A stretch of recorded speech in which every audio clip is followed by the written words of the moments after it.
Yeah. Where we at? 𝓢𝓲𝓶𝓸𝓷𝓮. Hi, and welcome to Learning to Live in Translation, the podcast about what happens when language, culture, and expectation collide. I'm 𝓢𝓲𝓶𝓸𝓷𝓮. Last week, our special guest was mi hija, meaning my daughter in Spanish. These two words can be joined to sound like mija. Today, I'm honored to have Catalina, a wonderful, friendly, amazing woman who is part of our local community and one of many to help us feel welcomed as Brits living in Spain. Bienvenida, Catalina. Great to have you here. Please introduce yourself to our audience. My name is Catalina, and I am a permanent makeup artist, and I work here in Tenerife. I have 2 studios, and I try to work a lot with tourists that they come for a couple of weeks or months, and I do their makeup, eyebrows, especially just permanent makeup, which is micropigmentation and microblading, and that's it. As you heard, Catalina works as a professional permanent makeup artist at 2 studios. Her story of her journey to this profession is very interesting. She helps many feel fantastic, whether it is giving more shape and color to their eyebrows or reducing the loss of pigmentation from a scar to those who may want to put the makeup brushes aside and give more time in their morning routine. Today, Catalina will be sharing her experience of learning English as a foreign language. Before we dive in, have a listen to this quick example of how many EAL learners feel when they are speaking to natives. So, what do you do for a living? Suddenly, the panic begins inside. Okay, I know this. I am work. Why is English attacking me right now? The fear takes over. I am, working of numbers. No, wait, I fix numbers. To their surprise, instead of judgment, communication has been understood. Oh, so you're an accountant. Yes, that is it. Catalina, how was it for you learning English? Well, I went to a bilingual school, so I progressively learned English. Nevertheless, when I went to college in the US, it was really scary because I could understand everything that was on paper and everything that was written, but I couldn't understand the slang. I couldn't understand what they were talking about when they talk with their own words. So that was a little scary. Totally but understandable. it was good. It just needed some more time, and especially get used to the different accents, and I think time and practice make it happen. This reminds me of when I was training to be a modern foreign language teacher and had a placement in Paris. Although I'd studied French academically and as part of this degree, it still had gaps.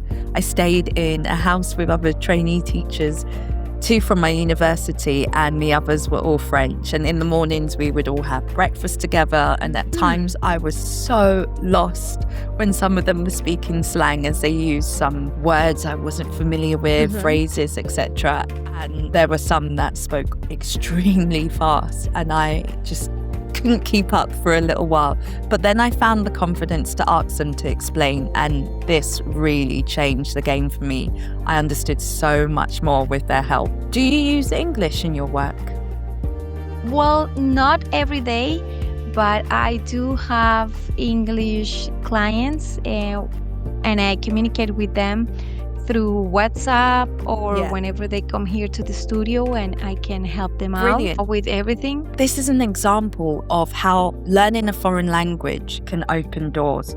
And, in Tenerife, there are many tourists and foreigners like us who live here. So for people who are new to Spanish, or perhaps they don't have the vocabulary to express which treatment they want, this is incredibly helpful for gaining and attracting new clients. Were there any challenges or surprising things along your English language journey?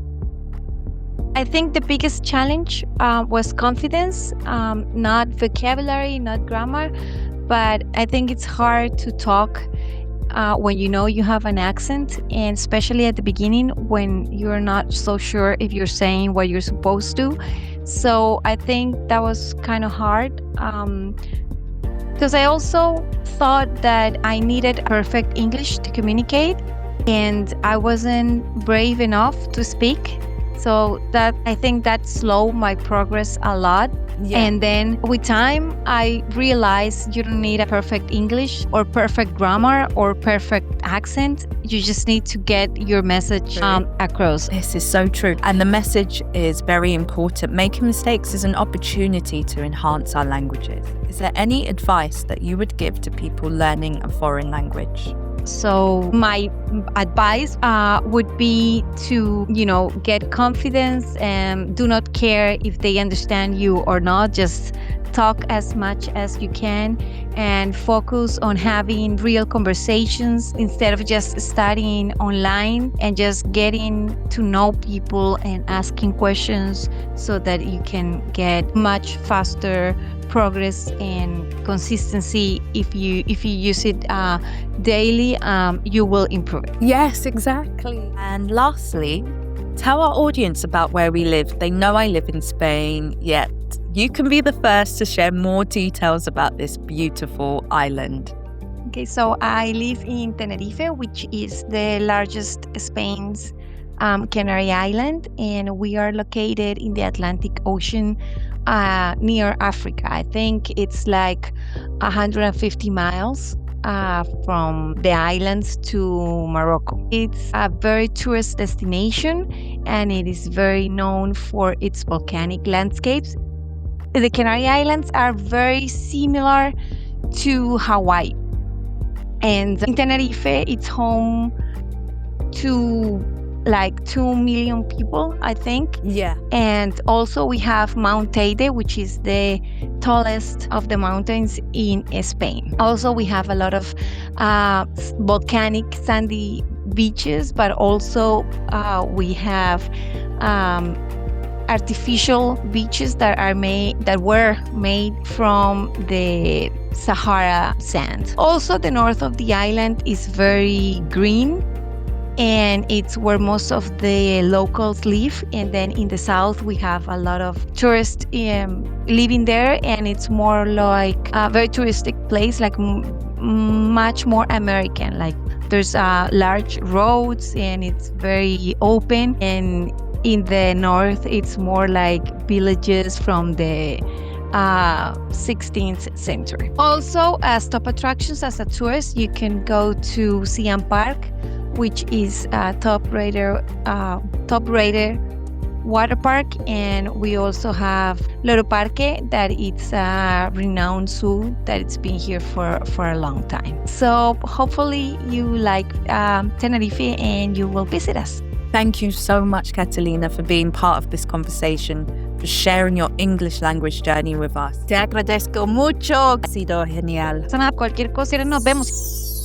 If you ever get to visit our beautiful island Tenerife and you would like permanent makeup or any procedures related to micropigmentation, check the description box for Catalina's details. To our audience, this just shows you can use a foreign language. If English is a foreign language to you, it is a brilliant tool to use in your business, in your work, to connect with people who may be new to your language. Learning a foreign language is not about sounding perfect, it's about choosing connection over fear. Every language learner has a moment where people may think, I have to get this perfect before speaking to natives, or people will judge my accent. But what if that accent is actually proof of courage, proof that you've stepped outside your comfort zone and decided the world is bigger than just one language? Catalina and my former guests are proof of this. Learning another language can open doors to connect with people from other cultures. It can help your business grow. It builds a different type of confidence, and it has many cognitive benefits, such as enhancing problem solving, better memory and multitasking, as well as delayed cognitive decline and greater emotional intelligence.